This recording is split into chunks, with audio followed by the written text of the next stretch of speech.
बिस्मिल्लाहिर्रहमानिर्रहीम। अस्सलाम वालेकुम। आज हमारा टॉपिक है फंक्शन। क्या पढ़ने जा रहे हैं? हम फंक्शंस को पढ़ने जा रहे हैं, लेकिन फंक्शन से पहले हम क्या डिस्कस कर चुके हैं? सेट्स डिस्कस कर चुके हैं। सेट इस वजह से डिस्कस किया था क्योंकि फंक्शन सेट समझ आती है, तभी सेट से ही हम फंक्शन बनाते हैं। तो सेट में हम लोगों ने देखा था कोई भी एक वेल डिफाइंड ऑब्जेक्ट है, उनको हम क्या कहते हैं? सेट कहते हैं। और सबसेट भी हम पढ़ चुके हैं। सबसेट क्या होता है? कोई भी कुछ एलिमेंट्स जो है सेट के मीन्स की गिवन सेट के कुछ एलिमेंट्स जो है वो एक सेट जो कंटेन करे। फॉर एग्जांपल अगर मैं ए सेट ले लेती हूँ ना 1 2 3 4, तो अब मैं बी सेट ले लेती हूँ। बी सेट को मैं कहती हूँ 2 3 4। मीन्स के कुछ एलिमेंट्स जो हैं सेट ए के, जो ये सेट कंटेन कर रहा है, इसे हम क्या कहेंगे? वो सबसेट है सेट ए का। तो अगर हम दो सेट्स के आपको पता है कि दो सेट्स के दरमियान अगर हम कार्टियन प्रोडक्ट लें, ए क्रॉस बी करें, दो सेट्स को मल्टीप्लाई करें, फॉर एग्जांपल उनका ए क्रॉस बी, दो सेट्स को आपस में मल्टीप्लाई करें, तो हम किस तरह से मल्टीप्लाई कर सकते हैं? हम ऐसे होगा कि सेट ए का हर एलिमेंट सेट बी के हर एलिमेंट के साथ अलग-अलग ऑर्डर पेयर बनाएगा। तो इसके ऑर्डर पेयर देखें आप कैसे बनेंगे। 1 सेट जो है वो 2 3 4 1 के 2 के साथ भी बनाएगा, 1 3 के साथ भी बनाएगा एंड 1 4 के साथ भी बनाएगा। सिमिलरली यहाँ पे 2 जो है 2 3 के साथ बनाएगा, 2 4 के साथ भी बनाएगा एंड पहले 2 2 के साथ बनाएगा, 2 3 के साथ बनाएगा, देन 2 4 के साथ बनाएगा, देन 3 जो है 3 किसके साथ बनाएगा? 3 2 के साथ भी, 3 के साथ भी एंड 3 जो है वो 4 के साथ भी बनाएगा। सिमिलरली ये 4 जो है 4 2 के साथ भी बना रहा है, 4 3 के साथ भी बना रहा है और 4 4 के साथ भी बना रहा है। तो इस तरह के हमें क्या मिल गया? यहाँ पे ऑर्डर्ड पेयर्स मिल जाते हैं। ठीक है, अब हमने क्या करना है? मीन्स कि हमने जब दो सेट्स को आपस में मल्टीप्लाई करते हैं, क्रॉस प्रोडक्ट लेते हैं, ए क्रॉस बी करते हैं, तो हमारे पास इनके जितने भी पॉसिबल ऑर्डर्ड पेयर्स हैं बनाए जा सकते हैं। दो सेट्स के जितने भी पॉसिबल ऑर्डर्ड पेयर्स बनाए जा सकते हैं उन्हें हम क्या कहते हैं? कार्टियन प्रोडक्ट कहते हैं। ये कार्टियन प्रोडक्ट जो है बताने का क्या मतलब है? ये हम इसका कॉन्सेप्ट जो है वो फंक्शंस में है। फंक्शंस में कैसे इस्तेमाल करते हैं? फॉर एग्जांपल अगर मैं ये फंक्शन की पहले डेफिनेशन बताती चलूँ कि फंक्शन क्या होता है। अब function is a rule, manner और करस्पॉन्डेंस। ठीक है, फंक्शन हम कह सकते हैं कोई रूल भी, मैनर भी, करस्पॉन्डेंस या मैपिंग, चारों में से कोई वर्ड भी हम यूज कर सकते हैं। रूल हो, मैनर हो, करस्पॉन्डेंस हो या मैपिंग हो, defined from set A to set B, और उसे सेट ए से सेट बी में डिफाइन करवाना है। एक ऐसा रूल है सेट ए को सेट बी में डिफाइन करवाने का, सच दैट की डेफिनेशन कैसे हो, क्या डिफाइन, कैसे डिफाइन करवा सकते हैं हम? Each and every element of set A, each and every element of set A, set A का हर एलिमेंट जो है the unique image in set B, set B में उसका यूनिक इमेज मौजूद होना चाहिए। फॉर एग्जांपल क्या कहने का मतलब है इनका? कह रहे हैं कि अगर फॉर एग्जांपल हम एक मैपिंग डिफाइन करवाते हैं, एफ फंक्शन ऐसे है ए से बी की तरफ, एफ से दैट ए से बी की तरफ हमने कोई मैपिंग डिफाइन करवाई है, और वो कहते हैं कि सेट ए के जितने एलिमेंट्स होंगे, सेट ए के ऑल एलिमेंट्स, जितने भी ईच एंड एवरी एलिमेंट, उनका इमेज होना चाहिए सेट बी में। सेट ए के सारे एलिमेंट्स का इमेज सेट बी में मौजूद होना चाहिए। तो तब हम कहेंगे कि ये जो हमारे पास मैपिंग है या ये जो रूल बना है ये क्या है? फंक्शन कहलाता है। ठीक है, इसकी एक एग्जांपल लेते हैं, उसे समझ आ जाएगी।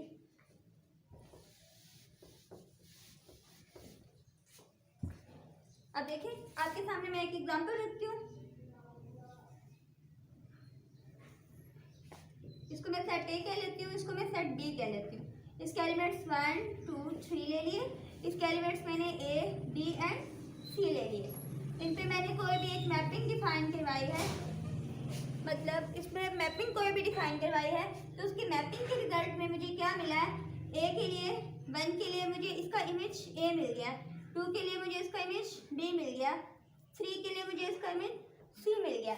आप देखें फर्स्ट डेफिनेशन के मुताबिक each and every element of set A, set A का हर और हर एलिमेंट जो है उसके लिए सेट बी में एक यूनिक इमेज पड़ा हुआ है।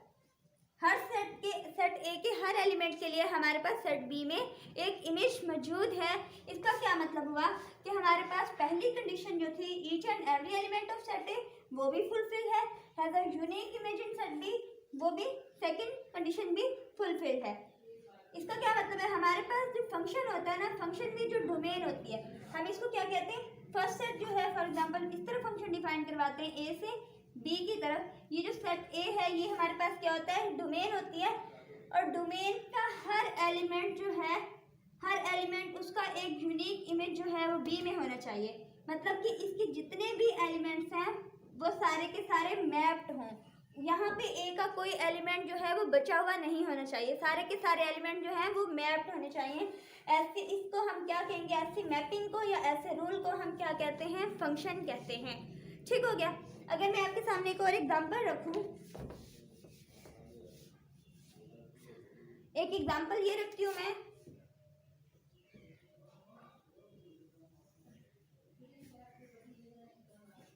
ठीक है, एक मैंने ए और बी सेट ले लिए और इनके एलिमेंट्स क्या रखूं मैं, अगर मैं यूँ रखती हूँ 1 2 3, यहाँ 4 5 एंड 6।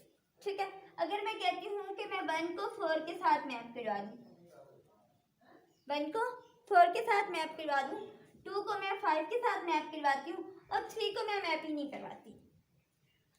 अब ऐसे एग्जांपल में मैंने एक सेट लिया ए, दूसरा सेट लिया बी, उसके एलिमेंट्स 1 2 3, बी के एलिमेंट्स 4 5 6 से। अब मैं इनकी मैपिंग, मैं यहाँ पे एक मैपिंग डिफाइन करवा रही हूँ, कोई भी मैपिंग मैंने डिफाइन करवाई। मुझे एक के लिए 1 के लिए 1 का इमेज 4 मिल गया, 2 का इमेज 5 मिल गया, 3 के लिए कोई भी ऐसा इमेज नहीं मिला, मतलब मैंने ऐसा फंक्शन कोई ऐसा चूज़ किया था उसके लिए 3 का इमेज मुझे नहीं मिल रहा सेट बी में।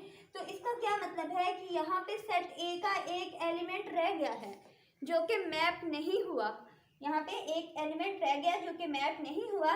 तो इसका क्या मतलब है, क्या ये फंक्शन हो सकता है, ऐसी मैपिंग को हम क्या फंक्शन कहा जा सकता है, कह सकते हैं या नहीं कह सकते। अगर हम अपनी डेफिनेशन पे ध्यान दें तो इसका क्या मतलब है, each and every element of set ए, हमारे पास एलिमेंट सेट ए के हर सारे के सारे एलिमेंट्स जो हैं उनका इमेज बी में मौजूद होना चाहिए, और इमेज कैसा होना चाहिए, यूनिक होना चाहिए। लेकिन यहाँ पे तो हमारे पास जो है फर्स्ट कंडीशन ही होल्ड नहीं हो रही, जो हमने कहा था कि सेट ए जो है वो सारे के सारा बिजी होना चाहिए, यानी मैप उनका इमेजेस बी में मौजूद होने चाहिए। लेकिन यहाँ पे एक ऐसा एलिमेंट बच गया है जिसका इमेज सेट बी में मौजूद नहीं है, तो इस वजह से ऐसी मैपिंग को हम फंक्शन नहीं कह सकते। अब यहाँ पे देखें आपके पास तीनों एलिमेंट्स जो हैं वो क्या थे, वो मैप थे, बिजी थे, और यहाँ पे एक एलिमेंट जो है उसके लिए हमें इमेज नहीं मिला सेट बी में, तो ऐसी मैपिंग को हम फंक्शन नहीं कह सकते। और ये हमारे पास क्या है, वो फंक्शन है। ठीक है, ये फंक्शन है और ये फंक्शन नहीं है। ठीक हो गया। एक और एग्जाम्पल देखते हैं। अब देखिए एक और एग्जाम्पल मैंने आपके सामने रखी है, सेट ए के एलिमेंट्स लिए 1 2 3 और बी के लिए 4 5 6। ठीक हो गया। अब मैं क्या करूँगी, अगर मैं इस तरह मैपिंग करवाती हूँ, 1 को मैं 4 के साथ भी मैप करवा देती हूँ और 1 को मैं 5 के साथ भी मैप करवा देती हूँ। ठीक है, और अब मैं 2 को जो है वो 6 के साथ मैप करवाती हूँ और 3 को भी मैं 6 के साथ मैप करवा देती हूँ। तो अब ये बताना है, ये अंदाज़ा लगाना है कि ये फंक्शन है या नहीं है, फंक्शन है या नहीं है। अगर हम इसकी फर्स्ट डेफिनेशन के मुताबिक देखें, फर्स्ट कंडीशन क्या है, each and every element of set A has unique image, मतलब क्या है कि सेट ए के सारे एलिमेंट जो है वो मैप होने चाहिए सेट बी में।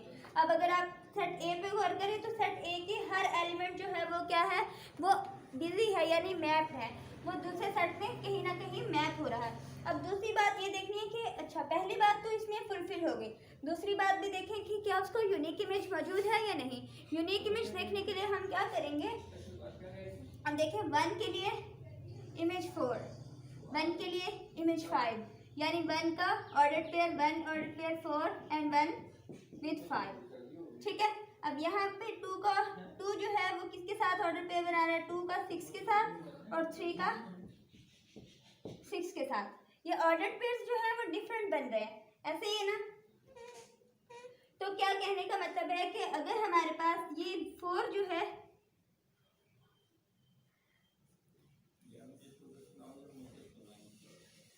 1 जो है उसका इमेज 4 है और 1 का इमेज 5 है, 2 का इमेज 6 है और 3 का इमेज भी 6 है। तो अब देखें, अगर हमारे पास जो है हमने कहा था कि सेट ए के जितने एलिमेंट्स हैं वो सेट बी में यूनिक इमेज रखते हैं। अब देखिए यहाँ पे सेट ए जो है उसका इमेज 4 है, 1 के लिए 4 तो यूनिक हुआ, अब 1 का इमेज 5 है, इस 1 के लिए 5 भी यूनिक हुआ, ठीक है। लेकिन अगर हम ये कहें कि 2 का इमेज जो है वो क्या है, वो 6 है और 3 जो है वो भी इमेज क्या रख रहा है, 6 रख रहा है। इसका क्या मतलब हुआ, इसको अगर हम प्रैक्टिकल एग्जांपल्स में लेना तो इसका ये मतलब है, अगर फॉर एग्जांपल मैं सेट ए ले लेती हूँ, सेट ए क्या देती हूँ, ये सन है, सेट ऑफ, और ये से मैं क्या देती हूँ, ये फादर, ठीक है। सेट बी में क्या ले लेती हूँ, ये फादर है, और सेट ए जो है वो मैं क्या ले लेती हूँ, सन ले लेती हूँ। तो अगर आप देखें यहाँ पे सेट 1 में एक सेट 1 है और 1 एक या एक सन है, और सन की क्या 2 फादर्स हो सकते हैं, नहीं, ये पॉसिबल नहीं है कि किसी भी सन के 2 फादर्स नहीं हो सकते। अगर हम यहाँ पे 2 लेते हैं, मैं 2 देखती हूँ, यहाँ पे सन है और यहाँ पे फादर एक है, ये तो पॉसिबल है कि फादर के 2 सन्स हो सकते हैं। तो ये वाली मैपिंग तो ठीक, इसके लिए यूनिक इमेज हो गया, ठीक है। अब इस बेटे के लिए भी ये जो चीज़ है ये उसका बाप यूनिक है, इसके लिए भी, इस बेटे के लिए भी इसका बाप यूनिक है। लेकिन अगर यहाँ पे देखूँ तो यहाँ पे क्या होगा, एक बेटा है और 2 बाप है, तो ये पॉसिबल नहीं है। तो ऐसे फंक्शन, ये ऐसी मैपिंग जो है इसको भी हम फंक्शन नहीं कह सकते, ठीक हो गया। एक और एग्जांपल मैं दिखाती हूँ आपको। अगर आप इस तरह की एग्जांपल देखें सेट ए के एलिमेंट्स 1 2 3, बी के 4 5 6, तो अगर आप गौर करें कि 1 जो है यहाँ पे 4 से भी मैप है, 1 के लिए 4 भी यूनिक है, 2 के लिए भी 4 यूनिक है। अब 3 जो है 3 के लिए 5। अब देखिए यहाँ पे एक एलिमेंट बच गया है, सेट बी में एक एलिमेंट बच गया है। हमारे पास जो है डेफिनेशन में ऐसा कुछ नहीं कहा गया कि हमारे पास सेट बी का कोई एलिमेंट बच जाना चाहिए या नहीं बच जाना चाहिए, लेकिन हमारे पास ये शर्त है कि सेट ए का यानी डोमेन का कोई भी एलिमेंट जो है वो फ्री नहीं होना चाहिए, यानी कि हर एलिमेंट का यूनिक इमेज बी में मौजूद हो। तो अब यहाँ पे क्या है, अब सेट ए है, इसके लिए यूनिक इमेज 4 है और बी के लिए यूनिक इमेज क्या है, 2 के लिए भी यूनिक इमेज 4 है, 3 का इमेज जो है यहाँ पे 5 है, यहाँ पे 6 फ्री है। अगर फर्स्ट कंडीशन देखें, अपनी डेफिनेशन की कि सेट के सारे एलिमेंट्स जो हैं वो क्या हैं, वो बिजी है, तो फर्स्ट कंडीशन फुलफिल है। अगर सेकंड देखें तो उसके लिए हर एक के लिए यूनिक इमेज जो है यहाँ पे मौजूद है। अगर जिस तरह मैंने आपको यहाँ पे सन एंड फादर की एग्जाम्पल दी, सिमिलरली अगर मैं यहाँ पे भी यही कहूँ कि ये सेट ऑफ ए जो है वो सन है और सेट ऑफ बी जो है ये क्या है, वो फादर है, तो सिमिलरली यहाँ पे 2 बेटे हो सकते हैं एक बाप के, तो यहाँ 4 जो है ये क्या है, फॉर एग्जांपल इसको फादर कंसीडर कर लें, इसके लिए यहाँ पे क्या है, 2 सन हो सकते हैं, और यहाँ पे 3 है, इसका ये भी एक बाप खड़ा है और इसका यहाँ एक बेटा है। लेकिन ऐसा हो सकता है यहाँ पे ये फादर है, ऐसे भी तो हो सकते हैं कि कुछ बाप उनके बच्चे हो ही ना, बेटा हो ही ना, तो ये क्या है, ये हमारा ऐसी मैपिंग जो है वो हमारे पास क्या होती है, वो फंक्शन होती है। ऐसी मैपिंग को हम फंक्शन कहते हैं। ये मैपिंग जो है हमारे पास फंक्शन नहीं थी, क्योंकि यहाँ पे सेट बी में हमारे पास यूनिक इमेज हर set of element, set of A के लिए जो है हमारे पास सेट ऑफ बी में यूनिक इमेजेस मौजूद नहीं थे, ठीक हो गया। अब हम इसके बाद क्या देखते हैं, मैथमेटिकली देखते हैं कि हम मैथमेटिकली फंक्शंस को किस तरह डिनोट करते हैं। अगर हम मैथमेटिकली देखें ना, तो यहाँ पे मैं राइट कर देती हूँ मैथमेटिकली। हम मैथमेटिकली किस तरह डिनोट करते हैं, मैथमेटिकली जो है किस तरह हम डिनोट कर सकते हैं किसको, कोई भी अपने फंक्शन को। अब आपको पता है फंक्शन किस तरह डिफाइन होता है, एफ सच दैट ए से बी की तरफ, ठीक है, एफ सच दैट ए से बी की तरफ हम एक फंक्शन डिफाइन करवा रहे हैं। अब यहाँ पे ये डोमेन है, डोमेन का कोई भी एक ऐसा, मैंने एक एलिमेंट एक्स ले लिया, क्या ले लिया मैंने, एक एलिमेंट एक्स ले लिया है, और उस एक्स पे मैं फंक्शन अप्लाई करती हूँ, कोई भी फंक्शन मैं अप्लाई कर सकती हूँ। यहाँ पे फॉर एग्जांपल मैंने इस पे फंक्शन अप्लाई किया, तो बी में मुझे क्या मिलेगा, इसका इमेज मिलेगा, और इसकी इमेज को हम मैथमेटिकली राइट करते हैं एफ ऑफ एक्स से। मेरे पास एक डोमेन का एक एलिमेंट था, यानी सेट ए का एक एलिमेंट था एक्स, ठीक है, उस पर मैंने कोई भी फंक्शन अप्लाई किया यानी मैपिंग अप्लाई की, और उस मैपिंग ने मुझे सेट बी में क्या देना था, इमेज देना था। तो उस इमेज को मैं एफ ऑफ एक्स से डिनोट कर लेती हूँ, उस इमेज को मैं क्या कहती हूँ, एफ ऑफ एक्स से डिनोट कर लेती हूँ। ठीक है, अब वो एफ ऑफ एक्स जो है ये मेरे पास क्या हुआ, ये इमेज हो गया। अगर मैं यूं कहूँ कि और इस एफ ऑफ एक्स को मैं क्या कह दूँ, इसको मैं वाई का नाम दे देती हूँ। क्या नाम दे देती हूँ, वाई का। ठीक है, तो हमारे पास जो है तो y is equal to f of x, ये डिनोशन है। हम इस तरह से रिप्रेजेंट करते हैं किसी भी फंक्शन को mathematically, y is equal to f of x. अगर मैं कहूँ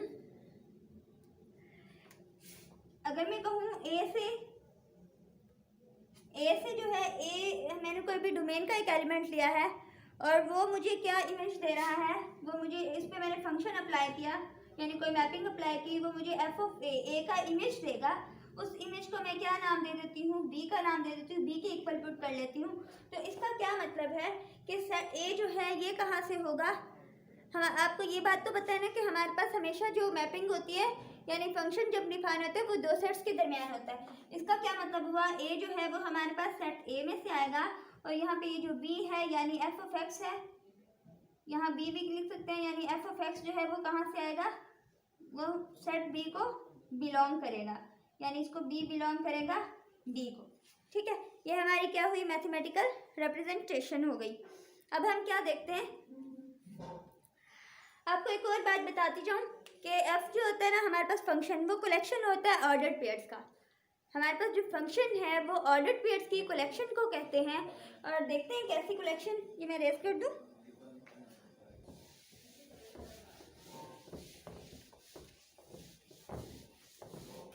ये आप बेशक नोट कर लें कि हमारे पास जो एफ है, कोई भी फंक्शन है, वो ऑर्डर्ड पेयर्स की कलेक्शन होती है। फॉर एग्जांपल किस तरह मैं, और आप किस तरह कह सकते हो कि ऑर्डर्ड पेयर्स की कलेक्शन होती है। ये देखें, ये मैंने एक फंक्शन ले लिया है और फंक्शन को मैं क्या कहती हूँ कि ए से बी की तरफ इसके एलिमेंट्स ले लेती हूँ 1 2, और इसके मैं ले लेती हूँ 3 और 4 एलिमेंट्स ले लेती हूँ। अगर मैं कहती हूँ कि 1 3 के साथ मैप है, 1 जो है वो 3 के साथ भी मैप होगा, 1 4 के साथ भी मैप होगा। ठीक है, अगर मैं ये कहूँ सॉरी 1 को 3 के साथ मैप कर लेती हूँ और 2 को मैं 4 के साथ मैप कर लेती हूँ, तो जो मेरे पास ये फंक्शन डिफाइन है वो किस तरह से बनेगा, वो बनेगा मेरे पास 1 और 3 का ऑर्डर्ड पेयर बनेगा और 2 और 4 का ऑर्डर्ड पेयर बनेगा। यहाँ बनेगा 1 और 3 का ऑर्डर्ड पेयर बनेगा और 2 और 4 का ऑर्डर्ड पेयर बनेगा। एक्चुअली हमारे पास यहाँ पे ऑर्डर्ड पेयर, अगर आप कह रहे थे कि हम तो कह रहे थे कि 1 3 के साथ भी मैप होता है, 1 4 के साथ भी, वो उस वक्त मैप होता है जब हम सेट्स की बात करते हैं, जब दो सेट्स आपस में कार्टियन प्रोडक्ट बनाते हैं।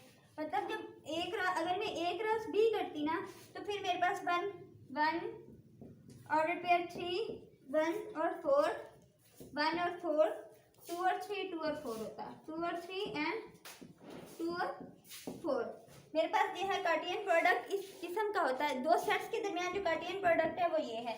लेकिन फंक्शन क्या है, फंक्शन वो कि जो आपस में मैप्ड हो गए हैं, 1 3 और 2 4, ये क्या है, ये हमारे पास ये फंक्शन के एलिमेंट्स हैं यहाँ पे इस सेट, इस मैपिंग के हिसाब से। और ये सेट लेते हुए इस तरह की मैपिंग यहाँ पे 1 3 के साथ मैप हुआ, 1 का 3 के साथ ऑर्डर पेयर, 2 4 के साथ हुआ, तो 2 का 4 के साथ ऑर्डर पेयर। ठीक हो गया। अब एक दूसरी बात ये है कि जो फंक्शन होता है ना, फंक्शन जो होता है वो ए क्रॉस बी का सबसेट होता है। अब आपने देखा कि दो सेट्स थे, ये सेम दो सेट्स जिन पे हम लोगों ने मैपिंग डिफाइन करवाई है, इन दो सेट्स का जो कार्टियन प्रोडक्ट है वो क्या है, ये बना है। कितने ऑर्डर पेयर हैं, 1 2 3 4 ऑर्डर पेयर हैं आपके पास, और आपके पास जो फंक्शन में ऑर्डर पेयर हैं वो ओनली 2 ऑर्डर पेयर पड़े हुए हैं। तो हम इस वजह से कह सकते हैं कि ये जो फंक्शन होता है हमारे पास वो सेट होता है ए क्रॉस बी, यानी कार्टियन प्रोडक्ट का वो क्या होता है, सबसेट होता है। ठीक हो गया। तीसरी बात में वो क्या कहता है कि अगर हमारे पास एक ऑर्डर पेयर है, एक और बात जो है वो, ये सारी बस जस्ट मैं इंफॉर्मेशन के लिए कह रही हूँ, जनरल बातें ये आपने याद रखनी होंगी नंबर 1 में मैंने क्या बताया आपको कि हम लोग किस तरह मैथमेटिकली डिनोट कर सकते हैं। दूसरी बात बताया कि फंक्शन जो है वो फंक्शन एक्चुअली है क्या, कलेक्शन होती है तमाम ऑर्डर्ड पेयर्स की, ठीक है। अब दूसरी बात ये बताई कि एफ जो है वो सबसेट होता है कार्टियन प्रोडक्ट ऑफ टू सेट्स, और जिन कार्टियन प्रोडक्ट उन दो सेट्स का जिनके दरमियान हम लोग फंक्शन मैप करवा रहे होते हैं, मीन कि ये मैपिंग हो रही होती है, उन दो सेट्स का कार्टियन प्रोडक्ट के वो क्या होता है, सबसेट होता है, उसका सबसेट होता है फंक्शन। आपके सामने एग्जांपल रखिए कि जिस तरह ये 1 3 और 3 2 4 थे, और इसका एक्चुअल जो कार्टियन प्रोडक्ट था ये था, इसमें दो पेयर्स हैं, इसमें 4 पेयर्स हैं, तो ये देखें अब यहाँ पे 2 एक्स्ट्रा पेयर्स हैं ना, तो ये सबसेट हुआ इस कार्टियन प्रोडक्ट का। अब तीसरी बात ये है कि अगर मैं कहूँ कि एक ऐसी बात हो कि एक कार्टियन ये एक ऑर्डर्ड पेयर जो है वो फंक्शन का है, मतलब इसमें से एक मैंने एक ऑर्डर्ड पेयर उठा लिया है, ठीक है, इसमें से एक ऑर्डर्ड पेयर उठा लिया है, और एक और मैंने एक और फंक्शन से एक और ऑर्डर्ड पेयर उठा लिया है, ठीक है। ए कोमा बी और ए कोमा सी, ये दोनों क्या हैं, ये 2 ऑर्डर्ड पेयर हैं, ये हमारे पास दोनों फंक्शन में से हैं। तो इसका क्या मतलब है, ये कब अगर ऐसे फंक्शन के ऑर्डर्ड पेयर्स हों तो इनमें से ए जो है, सॉरी ए नहीं, बी और सी आपस में क्या होंगे, बी और सी बराबर होंगे। इनमें से जो बी और सी हैं ये आपस में क्या होंगे, बराबर होंगे, अगर हमारे पास इस तरह का ऑर्डर्ड पेयर हो। ठीक हो गया। अब हम क्या देखते हैं, फंक्शन तो हो गया हमारा। फंक्शन की एक्चुअली जो मेन चीज़ थी वो डोमेन, कोडोमेन और रेंज को देख लेते हैं, क्योंकि जिस तरह हम लोग फंक्शन डिफाइन करवाते हैं, ये मैंने आपको ये तो बता दिया कि एक्स वाई जेड ए से बी, ठीक है, इस सेट से इस सेट में जाना है, यूनिक इमेज रखता हो, और ये वो सब फंक्शन की डेफिनेशन मैंने समझा दी। लेकिन अब मेन बात ये है कि इसको और इसको कहा क्या जाता है, इसको हम डोमेन कहते हैं, और इसको हम जो है वो क्या कहते हैं, रेंज कहते हैं, सॉरी इसको हम कोडोमेन कहते हैं, कोडोमेन कहते हैं। और रेंज किसे कहा जाता है, वो रेंज, डोमेन और कोडोमेन में अभी बताती हूँ आप लोगों को डिटेल से। इसको मैं रेज कर लूँ। अब देखिए हमारे पास क्या है, डोमेन क्या होती है, collection of set of values for which the function is defined, मतलब ऐसे वैल्यूज का सेट ऐसा लेना है हम लोगों ने, ऐसी कलेक्शन ले लेनी है जिसके लिए हमारा फंक्शन डिफाइंड हो जाए, मतलब हमारा फंक्शन कोई ना कोई आंसर दे। फॉर एग्जांपल अब मैंने जिस तरह ये फंक्शन आपके सामने रखा है एक्स जेड ए से बी, अगर ये वाली जो है सेट ए, इस सेट ए की ऐसी कलेक्शन ले लेनी है, इसकी ऐसी वैल्यूज ले लेनी है जिनके लिए मेरा सेट जो है वो क्या हो जाता है, वो डिफाइंड हो जाता है। अगर मैं फॉर एग्जांपल आपके सामने एक ऐसा फंक्शन रखती हूँ f of x is equal to 1/x, ठीक है, ये मैंने आपके सामने फंक्शन रखा। अगर मैं कहती हूँ कि मैं 1/1 करती हूँ तो मेरे पास आंसर 1 आ जाता है। अगर मैं 1/2 करती हूँ तभी मेरे पास 1/2 आंसर आता है, 0.5। 1/3 करती हूँ, 1/4 करती हूँ, 1/ कुछ भी करती हूँ तो मेरे पास कोई ना कोई आंसर आ जाता है। हाँ, लेकिन अगर मैं इसको यूँ कहूँ कि मैं अगर मैं x नॉट इक्वल टू 0 रखूँ, ठीक है, अगर x में नॉट इक्वल टू 0 रखूँ तब ये मुझे कोई ना कोई आंसर देता रहेगा। लेकिन जैसे ही मैं इसको x की वैल्यू को 0 पुट कर दूंगी, 1/0 करूँगी तो मेरे पास आंसर क्या आ जाएगा, इन्फिनिटी आ जाएगा। 1/0 क्या हो जाएगा, इन्फिनिट हो जाएगा। अब अनडिफाइंड 1/0 क्या है, अनडिफाइंड है, मतलब अनडिफाइंड का मतलब है ये हमें कोई आंसर नहीं दे रहा। तो ऐसे कहते हैं कि set of value, collection of set of values, ऐसी वैल्यूज की हम लोगों ने कलेक्शन करनी होती है जिसके लिए हमारे पास सेट डिफाइंड हो जाए। अब यहाँ पे जस्ट 0 पे ये जो फंक्शन मैंने आपके सामने लिखा f of x is equal to 1/x, ये जस्ट 0 पे डिफाइंड नहीं है, ठीक है। 0 के अलावा ये पूरी रियल नंबर्स में जो है ये रियल लाइन पे डिफाइंड है, रियल नंबर्स के लिए। तो अब सिर्फ उसमें क्या है, 0 नहीं इंक्लूड, ठीक है, 0 के अलावा बाकी के सारे सेट पे डिफाइंड है। तो इसका हम डोमेन, इसकी डोमेन कैसे राइट कर सकते हैं, डोमेन को हम, डोमेन ऑफ फंक्शन को हम df u राइट कर सकते हैं। जिससे मैंने फंक्शन को f of n u right किया ना, ये शॉर्टकट है। तो यहाँ पर डोमेन ऑफ f जो है वो मेरे पास क्या होगी, अब देखिए पूरी, अब रियल नंबर में से कोई भी आप रियल नंबर उठा लें, कोई भी रियल नंबर उठा लें, सेट ऑफ रियल नंबर में से जस्ट आपने 0 को एक्सक्लूड कर देना, निकाल देना है। जब आप 0 को निकाल देंगे रियल नंबर में से तो आपके पास जो है वो क्या आ जाएगी, क्या आ जाएगी आपके पास, डोमेन आ जाएगी। मतलब कि जीरो के अलावा ये पूरे सेट ऑफ रियल नंबर पे डिफाइंड है ये फंक्शन। अब आपको समझ आ गई होगी कि हमारे पास डोमेन क्या होती है, कि मतलब ऐसे वैल्यूज़ का सेट जो कि फंक्शन को डिफाइन कर दें। तो यहाँ पे जीरो डिफाइन नहीं कर रहा था, रियल नंबर की बाकी तमाम वैल्यूज़ जो हैं इस फंक्शन को डिफाइन करती हैं। तो इस फंक्शन की जो डोमेन होगी वो जीरो को निकालने के बाद बाकी जितने भी बच जाते हैं सेट ऑफ रियल नंबर, वो सारी की सारी इसकी क्या है, डोमेन है। ठीक है, अब ये देखें f of x is equal to 1/x-2। ठीक है, अगर मैं इसकी एग्जांपल दूँ आपको तो आपने क्या करना है, x-2 को आप जीरो पुट करके देखें, यहाँ पे राइट कर दूँ, x-2 है, आप इसको जीरो पुट कर दें तो x इज इक्वल टू मेरे पास क्या आ जाएगा, 2 आ जाएगा। तो देखिए अगर मैं इसमें 2 पुट करती हूँ, x की वैल्यू 2 पुट करती हूँ तो ये मेरे पास क्या आएगी, 1/2 - 2, 2 - 2 क्या हो जाएगा, 0 हो जाएगा। देन 1/0 फिर से अनडिफाइंड। तो इसका क्या मतलब है, जो मेरे पास ये तमाम, अगर मैं 2 से कोई और वैल्यू रखती हूँ, 3 रखती हूँ, 4 रखती हूँ, कुछ और रखती हूँ, तो ये फंक्शन कोई ना कोई आंसर देता जाएगा। लेकिन अगर यहाँ पे मैं x की जगह 2 पुट कर देती हूँ तो मेरे पास फंक्शन जो है वो अनडिफाइंड हो जाएगा, मुझे कोई आंसर नहीं मिलेगा। जब मुझे कोई आंसर ना मिले तो हम कहते हैं उस वैल्यू पे या उस नंबर पे हमारे पास फंक्शन अनडिफाइंड है। ठीक है, तो उस नंबर को छोड़ के जिन जिन नंबर्स पे हमारा फंक्शन अनडिफाइंड हो जाए उनको छोड़ के बाकी रियल नंबर्स के जितने भी नंबर्स होते हैं हम क्या कहते हैं, वो डोमेन होती है किसी भी फंक्शन की। तो अगर हम इसको देखना चाहें तो हमारे पास जो डोमेन है वो क्या होगा, 2 के सिवा बाकी जितने भी है वो सारी की सारी क्या, 2 से इनफाइनाइट, ये हमारे पास जो है 2 से ये हमारे पास क्या बन जाएगी, डोमेन बन जाएगी। ठीक हो गया। अब मैं क्या करती हूँ, इसको रेज कर दूँ,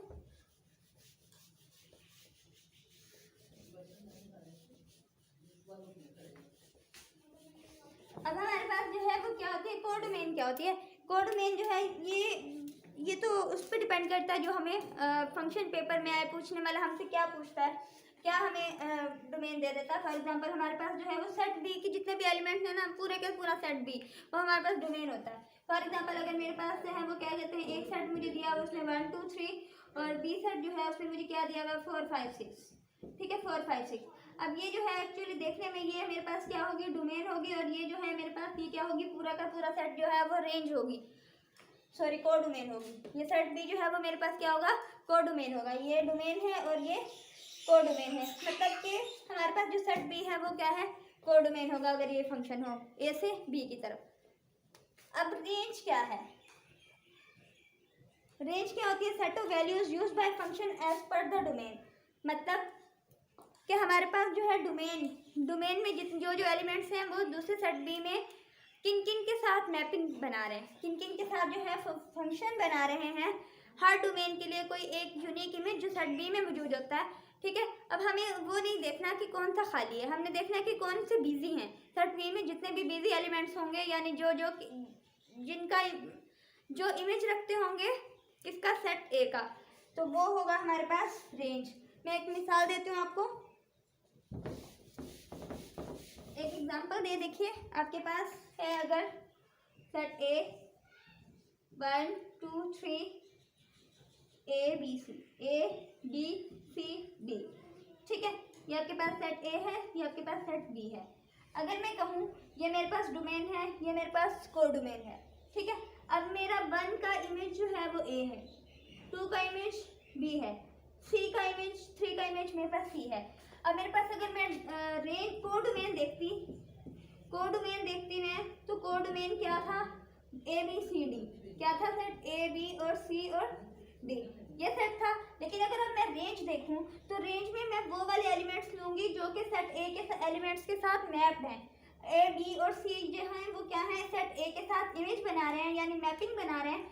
और ये मेरे पास जितने मैप्ड एलिमेंट यानी जितने फंक्शनल एलिमेंट्स होते हैं वो हमारे पास क्या होते हैं, रेंज होते हैं। अब यहाँ पे मेरे पास रेंज क्या होगी, रेंज होगी ए बी सी, क्या होगी, ए बी और सी होगी।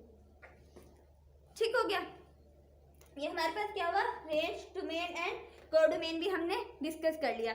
अब चलते हैं हम अपनी ग्राफिकल रिप्रेजेंटेशन पे कि हम एक फंक्शन को ग्राफ पे कैसे ड्रा करते हैं।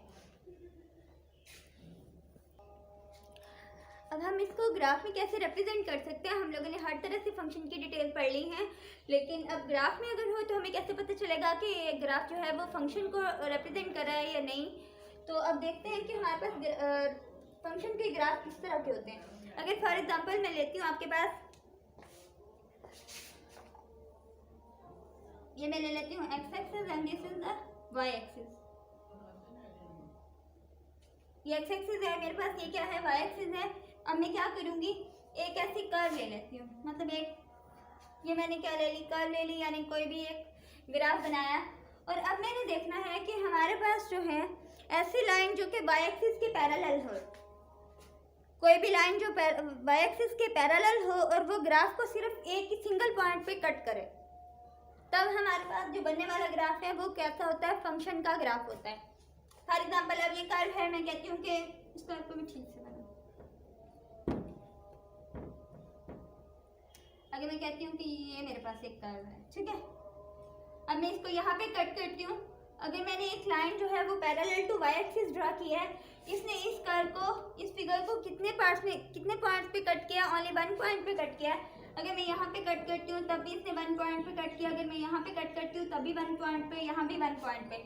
मतलब कि ऐसी लाइन, अगर कोई भी एक लाइन, ठीक है, हमारे पैरेलल हो वाई एक्सिस के, अगर कोई लाइन जो कि वाई एक्सिस के क्या हो, पैरेलल हो, और वो कट करती हो ग्राफ को सिर्फ एक पॉइंट पे, अगर वो कोई लाइन पैरेलल हो वाई एक्सिस के और वो ग्राफ को सिर्फ एक पॉइंट पे कट करती हो, तो ऐसा ग्राफ जो है वो हमारा फंक्शन का ग्राफ कहलाएगा। तो अब ये वाला ग्राफ जो है वो जस्ट एक ही पॉइंट पे, जितनी भी आप पैरेलल लाइंस ड्रॉ कर लो, वो सिर्फ ग्राफ को, यानी ये जो फिगर है जो मैंने कर्व बनाया है वो सिर्फ एक ही पॉइंट पे इसको कट करेगी। तो ऐसे ग्राफ को मैं क्या कह सकती हूँ, ये ग्राफ फंक्शन का है, ठीक है। अगर मैं एक और एग्जांपल लेती हूँ, आपके सामने एक और ग्राफ ड्रा करती हूँ। ये मैंने ले लिया X axis and this is the Y axis, और अब मैं एक और कर्व लेती हूँ। अब मैं ऐसी कर्व ले लेती हूँ। अब मेरी जो कर्व है वो ऐसी है।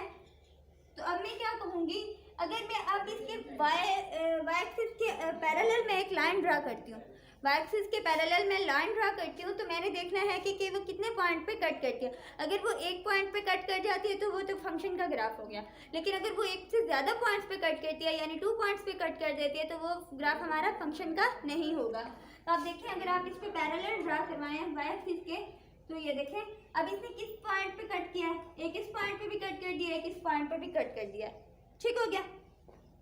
अब यहाँ क्या है, y1 और यहाँ पे y2, मतलब इसने वाई एक्सिस के अराउंड हमने एक पैरेलल ड्रा करवाया था, पैरेलल लाइन ड्रा की थी, और इसने हमारे पास जो कर्व, जो फिगर थी यानी जो कर्व थी, उसको 2 पॉइंट्स पे कट कर दिया। तो ऐसा अगर मैं यहाँ से कट करूँ तब भी ये 2 पे कटती है, यहाँ पे करूँ तो भी 2 पे कटती है, ठीक है। अब ये हमारी पैरेलल लाइन जो है, जो कि वाई एक्सिस के पैरेलल है, वो ग्राफ को दो जगहों से 2 पॉइंट से कट कर रही है। तो ऐसा ग्राफ जो है वो फंक्शन का नहीं होगा, ठीक हो गया। अगर हमारे पास हाँ, अगर ऐसा भी है, अगर ये देखिए आपको बस मैं एक ऐसा ग्राफ बनाती हूँ,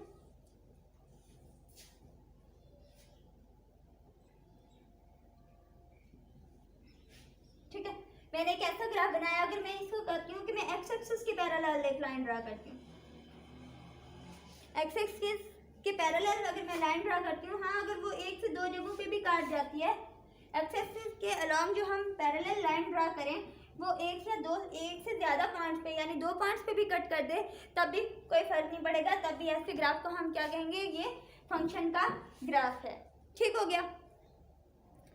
तो हमारा टॉपिक जो है आज का हुआ कंप्लीट। हम लोगों ने फंक्शन को डिटेल से देख लिया, फंक्शन की डेफिनेशन देखी है, उसका रिलेशन देखा है, मतलब किस तरह हम मैपिंग करवाते हैं एग्जाम्पल के साथ, और उसके अलावा हम लोगों ने डोमेन, कोडोमेन और रेंज की डेफिनेशन देखी और उनकी एग्जांपल्स देखी, और हमने मैथमेटिकल देखा कि हम मैथमेटिकल देखा कि हम फंक्शन को किस तरह से डिनोट करते हैं, कैसे रिप्रेजेंट करते हैं, और ग्राफ में भी देख लिया कि ग्राफ हम कैसे बनाते हैं, किस तरह के ग्राफ हमारे पास फंक्शन के ग्राफ होते हैं, ठीक है।